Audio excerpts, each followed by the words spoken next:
Hi! I am currently soaking my sore muscles in a hot tub because I have just gotten done with a run of some new workouts at a local gym, Orange Theory Fitnesse I'm going to, and what really got me was how well facilitated it is. And I love to steal good ideas from every domain and industry that I can, and seeing fitness coaches really know how to run a room was inspiring.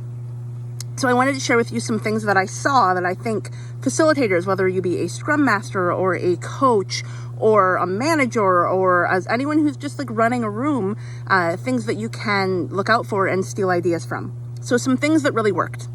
The classes that I've been taking, there's about probably close to 30 people, between 20 and 30 people into them. That's a decent sized room. And running a room of that size takes different skills than running a room of like 3 to 5 people, which is your normal kind of small group meeting. And when you start to hit that mid-sized range, some things matter. Specificity. So from the moment that you enter that room, they give you very clear, direct instructions. You all are going to this station. You all are going here. Once you get here, this is what you're going to do. Here are the steps. This is how long it's going to take. If you have questions, flag me down. That is the one that got me. So I have a habit, like many facilitators do, of going, okay, here are the instructions. What questions do you have? And I do that so that, like, if somebody has a question and maybe everybody needs to know, I have a chance to answer it. Here's what I learned, though. A lot of questions people have, only they have the question.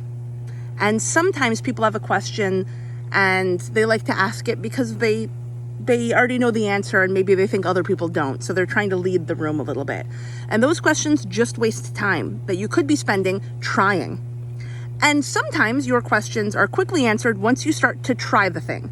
So I am new to this gym and I got some instructions and I didn't quite understand them. But because the instructor didn't say, what questions do you have? They said, flag me down if you have questions. What I did was I started the activity.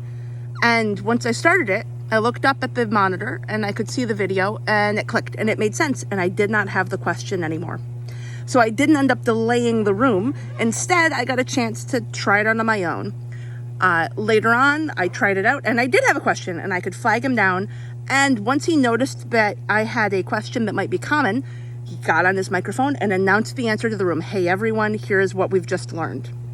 So he had a chance to share those questions, but he, as the facilitator, got to filter out the questions that were specific to that one human person versus those that might be useful for everybody to learn.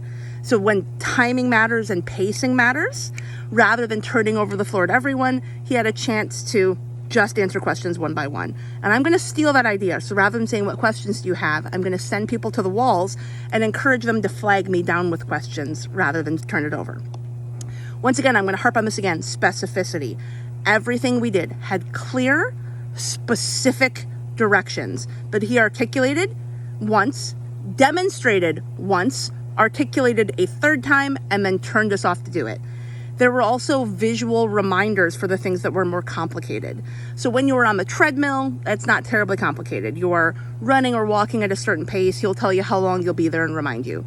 When you were doing floor exercises, those are a bit more complicated. There's more moving parts. There are video monitors up showing you what to do. So he will give you the verbal instruction, show you physically, remind you verbally, and there are physical reminders.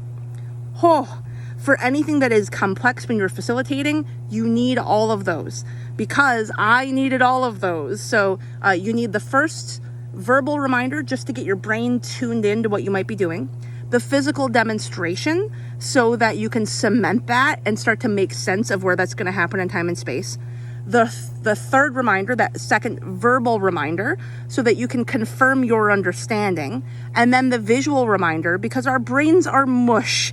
And as you're doing it, you start to forget things. And rather than let that fly out of your brain, you now have a physical reminder. I'm a big fan of handouts and slides that have clear instructions. And I'm going to double down on those things to be clear and make sure that I do more physical reminders. I think when I'm giving instructions in workshops about what people should do, I'm going to do more literally walking over to the thing, or if it's virtual, literally dragging stuff around the board to do that physical reminder, and then leaving something up as a final reminder while people are doing things. Finally, the reminders of timings. This is how long you have. This is how long is coming up. This next block is going to be this long, so that people can understand how to pace themselves. And I think we forget that attention spans are limited.